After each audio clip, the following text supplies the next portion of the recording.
안녕하세요. 휴대전화 박물관입니다. 오늘은 삼성 기어 핏에 대해서 알아보도록 하겠습니다. 요 기어 핏은 2014년 2월 MWC에서 갤럭시 S5와 같이 공개된 삼성 스마트 밴드로 세계 최초 웨어러블 디바이스에 플렉시블 디스플레이를 탑재한 그런 모델입니다.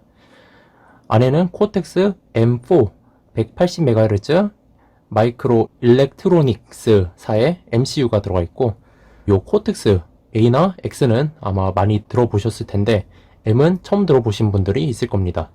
요 코어텍스 M 시리즈는 마이크로 컨트롤러 전용 아키텍처로 기어 핏 출시 당시 M4가 가장 최신 아키텍처였습니다.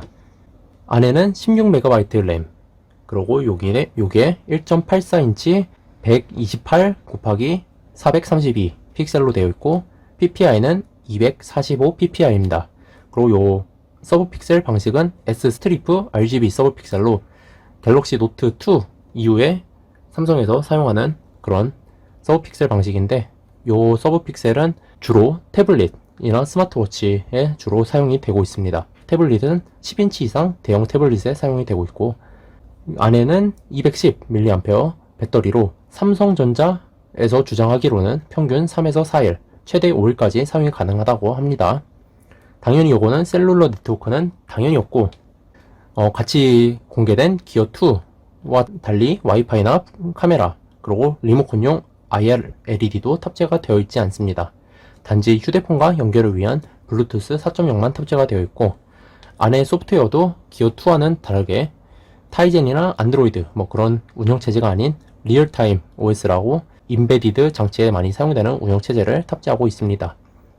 색상은 제 것은 차콜 블랙이고, 요거 말고 모카 그레이 그리고 와일드 오렌지 컬러로 세 가지 컬러가 출시가 되었고, 추가로 삼성에서 요 밴드만 따로 블루, 그린, 레드 그리고 하트, 평화무늬 들어간 것도 출시가 되어서 따로 판매도 되었습니다.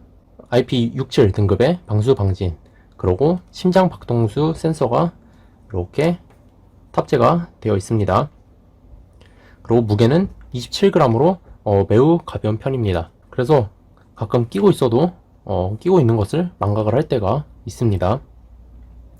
그리고 한국에 출시될 때는 242,000원에 출시가 되었고, 이 디자인 자체는 매우 잘 나왔습니다. 제가 이걸 거의 4년 가까이 실제로 착용을 했던 모델이라 옆에 요 크롬이나 그런 거는 까져가지고 좀 많이 아쉬운데, 출시 당시에는 요 구부러진 화면이 어찌나 신기했는지 심심하면 이렇게 옆으로 이렇게 보면서 요 화면 이렇게 스크롤하면서 화면 움직이는 거를 보는 재미가 있었습니다.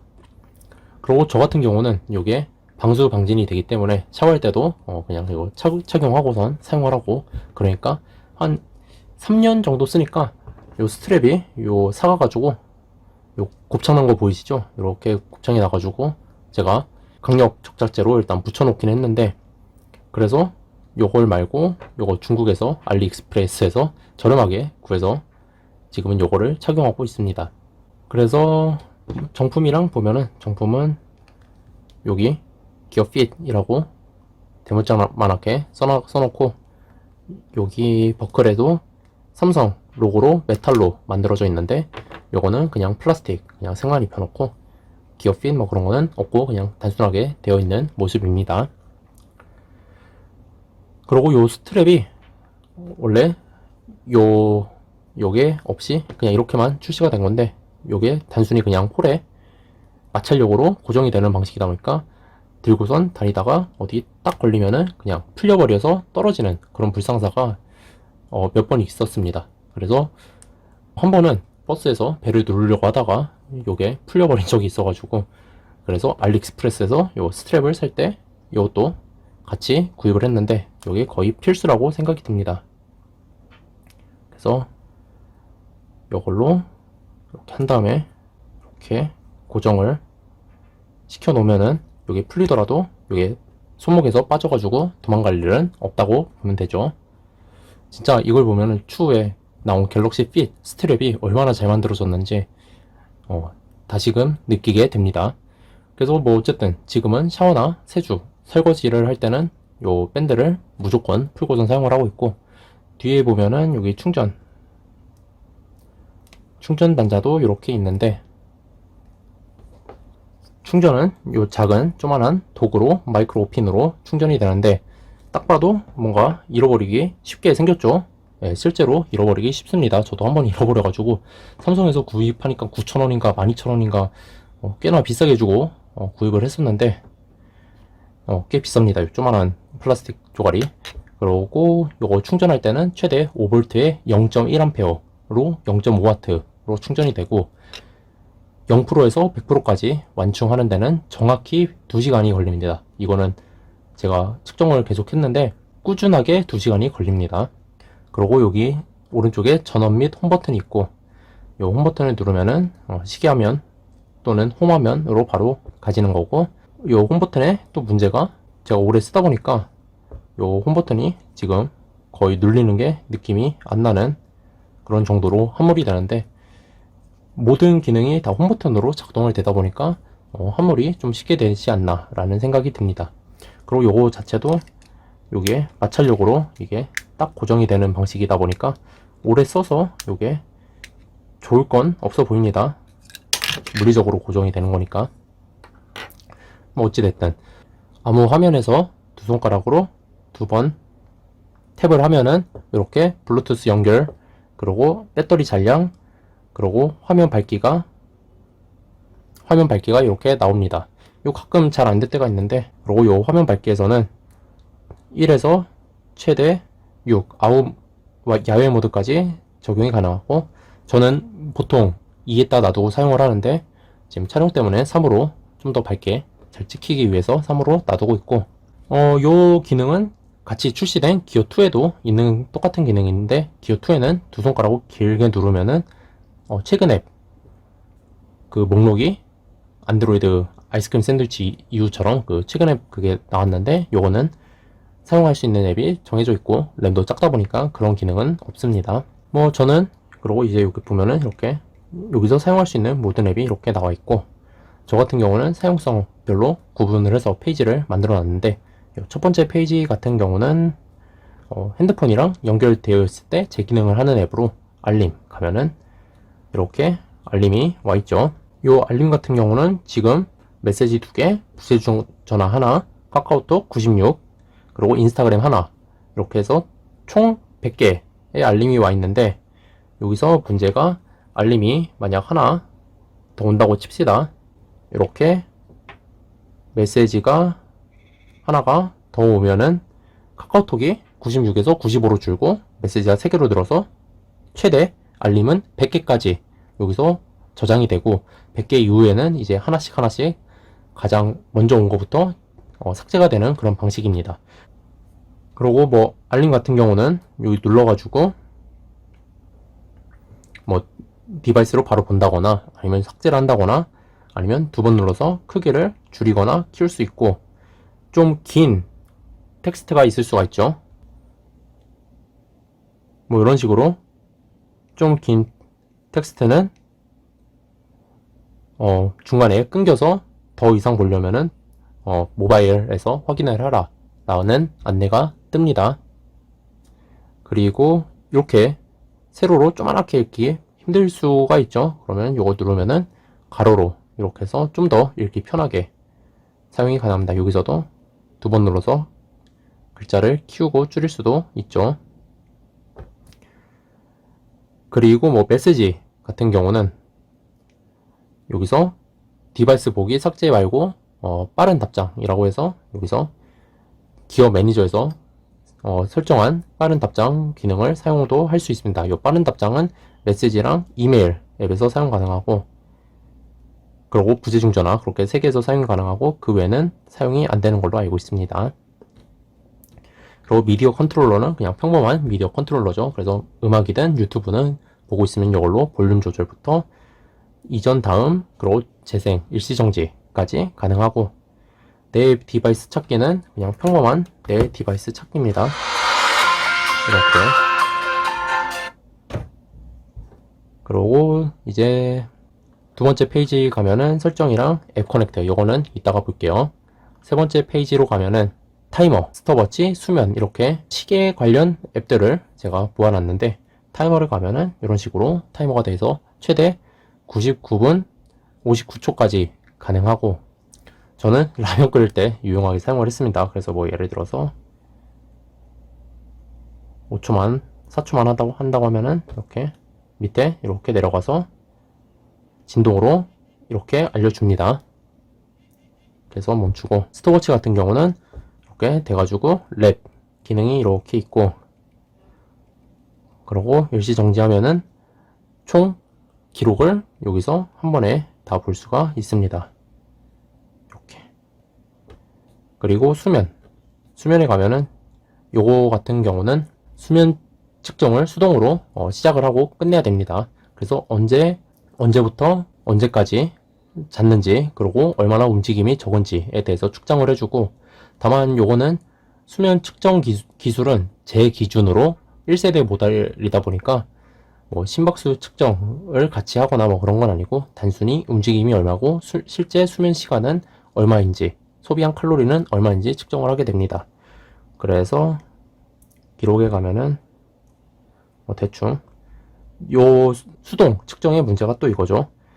이걸 내가 측정을 켜놓고선 끄는 거를 까먹으면 이런 식으로 거의 14시간 반을 잔 걸로 측정이 되고 그런 문제가 있긴 한데, 뭐 요 수명 같은 경우는 요 삼성 헬스에서 더 자세히 볼 수 있죠. 뭐 이런 식으로 보면은 뒤척임이 얼만지, 그래서 효율은 어떤지 92%라고 하네요. 이런 식으로 움직임 기준으로 측정이 됩니다. 그리고 이제 마지막 페이지, 네 번째 페이지는 운동 앱으로 제가 모아놨는데, 요 만보계는 단순히 걸음 만보계 기능이어서 기록을 가면은 총 얼마나 걸었는지, 몇 킬로를 걸었는지, 소비한 칼로리는 얼마나 됐는지 179kcal라고 돼 있네요. 그리고 목표에 가면은 최대 몇 보를 걸을 건지, 그리고 걸음수를 초기할 수 있습니다. 아, 그나저나 요 뒤로 가기 버튼, 요 귀엽지 않아요? 안드로이드 그 모양. 어쨌든. 그리고 이제 운동에 가면은 뭐 달리기, 걷기, 자전거 타기, 하이킹 이렇게 있는데, 달리기랑 걷기는 핸드폰이랑 연결이 안 되고 기어만 딱 차고 가도 측정이 됩니다.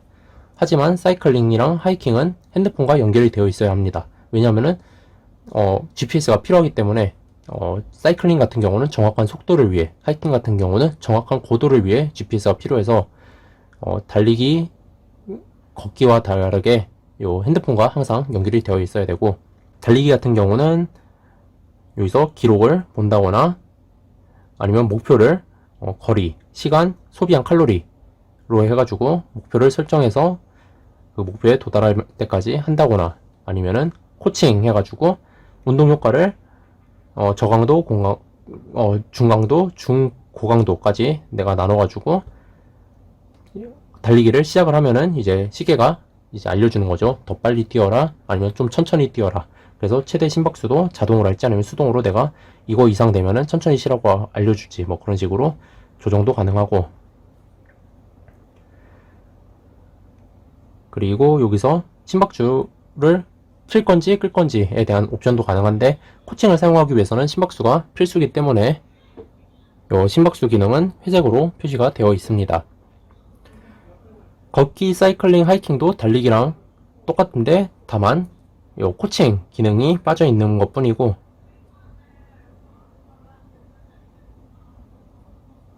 그리고 요 운동 기록 가면은 그 일주일 동안의 운동 기록을 다 볼 수 있습니다.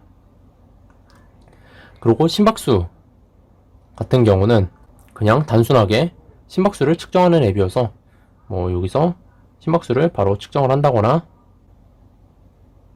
이렇게 바로 측정을 한다거나, 아니면은 측정한 기록을 본다거나, 그렇게 사용이 가능합니다.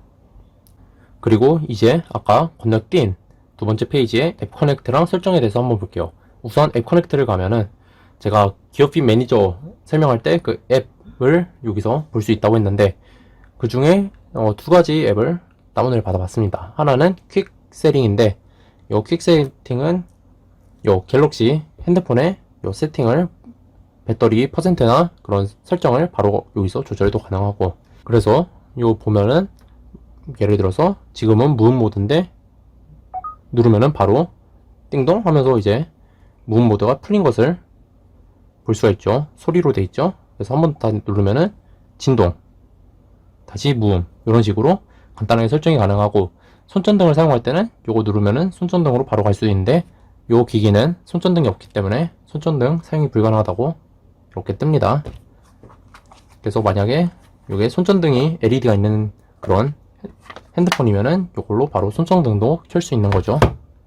저는 가장 유용하게 쓴 게 요 배터리 퍼센테이지를 본다거나 아니면 밖에 나갈 때 와이파이를 끈다거나 그럴 때 잘 사용했고, 갤러리 같은 경우는 조그만한 화면으로 사진 이렇게 보는 게 정말 재밌었는데, 뭐 사실 요거 이런 기능도 있다 그렇게 보여주는 거 말고는 큰 의미가 있는 그런 건 아니긴 한데, 아쉽게도 요거는 앱이 실행이 안 되고 이런 식으로.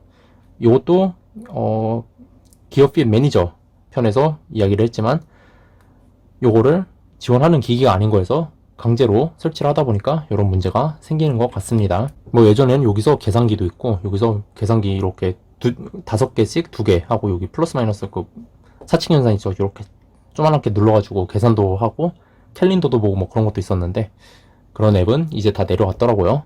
어쨌든 이제 설정에 가면은 여기 블루투스 연결 정보, 만약에 블루투스를 꺼버리면은 연결이 해제가 되면은, 요거 아무도 이따가 설명을 한번 할게요. 연결 끊기면 이렇게 회색으로 표시가 되고, 옆에 배터리 잔량을 볼 수가 있습니다. 그리고 요 시계를 가면은 기본 시계 5개에, 그리고 제가 사용 중인 다운로드 받은 시계 하나까지 해서 최대 6개의 시계를 볼 수가 있고, 배경화면도 제가 설정한 3가지 배경화면에 기본 무늬 7종, 그 이후에 12가지 단색 배경화면을 볼 수가 있고, 디스플레이 가면은 밝기 해서 아까 그 밝기 컨트롤처럼 최대 6에서 변경이 가능하고, 이 밝기 같은 경우는 제가 갤럭시 핏 E에서도 설명을 했지만, 요거 연결된 핸드폰 조도 센서에서 마지막으로 인식한 그 조도 센서 값으로 기어의 밝기를 자동으로 조절해주는 그런 기능도 있으면 좋을 텐데 안 넣어주네요. 저도 빨리 요 구독자가 많아져서 이런 요구를 삼성에서 검토해보는 그런 날이 오기를 바랍니다. 그런 의미로 구독 한 번씩 눌러주시면 감사하겠습니다. 그리고 여기 보면 착용한 손목 해서 손목을 왼손, 오른손 어떻게 할지, 그리고 화면 회전해서 가로로 할지 세로로 할지, 요것도 기어 핏이 처음 공개됐을 때는 가로 모드밖에 없었습니다. 그래서 요 가로로 이렇게 해서 요 사용하기 불편할 것 같다라는 평이 많았는데, 출시 전에 펌웨어 업데이트로 새로운 모드가 생겼죠. 그래서 초기 모델은 연결하자마자 펌웨어 업데이트가 있었습니다. 그 이후로도 2번인가 있었는데 뭐 이제 더 이상은 없네요. 뭐 요거 자체가 RTOS 인베디드 시스템이다 보니까 뭐 일반 운영체제처럼 많은 업데이트는 필요는 없지만요. 그리고 요 가로 모드는 아마 이렇게 사용하기보다 이렇게 사용하는 게 좀 더 편하지 않을까 생각이 듭니다. 이런 식으로 착용을 하면은 이런 식으로 보면서 이렇게 보는 데는 문제는 없죠. 근데 아마 요거 사용하신 분들은 거의 다 가로로 해서 세로로 해서 사용을 하지 않나 생각이 듭니다. 세로로 가고, 그리고 화면 자동 꺼짐 해서, 저는 원래 10초로 사용을 하는데 최대 5분까지도 변경이 가능하고, 요 홈 아이콘 크기는 누르면은 세로 모드에서는 사용할 수 없다고 나오는데, 이게 뭐냐, 요 가로 모드일 때 지금은 앱이 3개씩 이렇게 되어 있는데, 요거를 큰 아이콘으로 하면은 요 홈 화면에 이렇게 앱이 하나씩 엄청나게 크게 존재감을 뽐내고 있죠. 이런 식으로.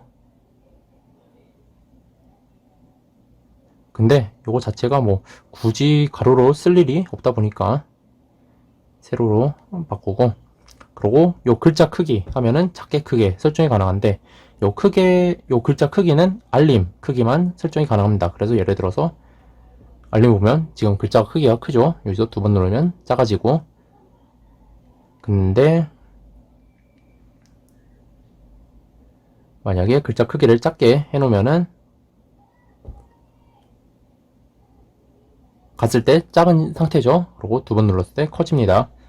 이거 제가 다시 들어가도 이건 작은 상태로 유지가 됩니다. 왜냐하면 기본값이 그렇기 때문이에요. 그래서 크게 볼 때마다 2번씩 눌러줘야 되는 거고, 크게 해놓으면 작게 보고 싶을 때마다 2번씩 눌러주면 됩니다. 그리고 호출 제스처, 요거 같은 경우는 요 기어핏 매니저에서 본 것처럼 이렇게 했을 때 시계를 볼지, 아니면은 최근 화면을 볼지, 아니면 꺼놓던가, 꺼놓으면은 배터리를 좀 더 오래 사용할 수 있겠죠. 그리고 블루투스, 여기서 블루투스를 끄거나 아니면 검색을 허용하거나 그걸 해줄 수 있고, 차단 모드에서 알림을 차단하고, 아니면은 항상 할지 수면 중에만 요 알림을 차단할지 선택이 가능하고, 요 2번 누르기는 요 홈 버튼을 2번 누를 때 어떤 앱으로 바로 갈지 선택을 하는 건데, 이거는 여기서 설치된 모든 앱을 다 옵션으로 있고, 설정도 안 할 수도 있긴 한데, 저 같은 경우는 자기 전에 스와이프 해서 수면 앱을 찾는 게 은근 귀찮아가지고, 그리고 매번 규칙적으로 들어가는 앱이 수면 앱이라고 생각을 해서 저는 이걸로 선택을 했고, 요 프로필에 가면은 이제 생년월일, 키, 몸무게, 그리고 단위 설정이 가능합니다. 그리고 정보 보호 잠금은 아까처럼 이렇게 핀이 있죠. 그래서 만약 블루투스가 연결이 끊기면은 요 암호화를 해가지고 다른 사람이 함부로 못 쓰게, 그런 장치인데, 요 문제가 블루투스가 해제되었을 때 완전히 시계 자체도 볼 수가 없습니다. 다시 한번 해제를 하면은 이런 식으로 암호만 뜨고 시계 자체를 볼 수가 없기 때문에, 이거는 너무하지 않나, 여기 조그맣게 시계 현재 시간이라도 써 있었으면 좋지 않았을까 라는 생각이 드네요. 그리고 여기서 초기화를 할 수 있고, 여기 정보를 봐가지고 뭐 이거 소프트웨어 정보나 그런 거를 볼 수 있습니다. 이제 요 배터리 같은 경우는 제 사용 패턴으로 대략 4일은 넉넉하게 사용을 했습니다. 알림 확인, 시간 확인, 그리고 수면 측정, 그리고 가끔 심박수 측정하고, 운동은 거의 사용을 안 해서인지 만약 운동 기능에 심박수를 켜고 사용을 한다면은 저보다는 좀 더 빨리 다를 수도 있습니다. 하지만 요거는 거의 6년 된 기기고, 제가 실제로 사용을 한 게 4년 정도 실제로 사용을 했기 때문에 4일까지 가는 게 저는 많이 놀랐습니다. 제가 이 기기를 처음 사용할 때도 그 정도 갔던 것 같은데, 생각보다 놀랐고, 요 배터리가 워낙 작은 거여서 그런지 노화가 돼도 그렇게 큰 차이가 없나 봅니다. 그리고 해당 기기 같은 경우는 만약에 배터리를 교체를 하고 싶으면은 애플 제품처럼 리퍼 식으로 교체를 하기 때문에 비용이 꽤 비싸고, 아마 지금은 더 이상 리퍼가 남아있지 않나 라고 생각이 드네요. 그리고 또 한 가지 아쉬운 게, 아까도 지금 보셨겠지만 요걸 들어 올려서 화면 켜기가 한 발짝 정도 늦습니다. 제가 LG 워치 어베인 사용할 때 그게 느리다고 엄청나게 화를 냈었는데, 여기서는 그렇게 화를 안 내는 이유 중 하나가, 워치 어베이는 항상 반박자는 항상 늦는 거고, 그리고 거기서 어쩔 때는 아예 켜지지도 않고, 이거 버튼을 눌러도 안 켜지고 막 그런 문제가 있는데, 요거 같은 경우는 동일하게 한 박자가 늦고, 그러다 보니까 좀 사용하다 보면은 이제 익숙해져가지고 그냥 보고선 기다리고, 그러면 한 0.5초 이후에 딱 뜨고, 그게 익숙해지면은 그렇게 사용을 하는 거고. 근데 급할 때는 저도 이거 딱 하고선 왜 안 떠 하고선 버튼을 눌러가지고 한 0.5초 시간 딱 보고선 바로 꺼지는 그런 불상사도 몇 번 생기긴 했는데, 그래도 불규칙적으로 화면이 켜지는 게 그 렉이 걸리는 워치 어베인보다는 요게 덜 스트레스를 받은 것 같습니다. 어찌됐든 이상으로 요 기어핏에 대해서 자세히 알아봤고, 더 많은 정보를 보고 싶은 분들은 구독과 좋아요 부탁드립니다. 시청해주셔서 감사합니다. 오늘도 좋은 하루 보내세요.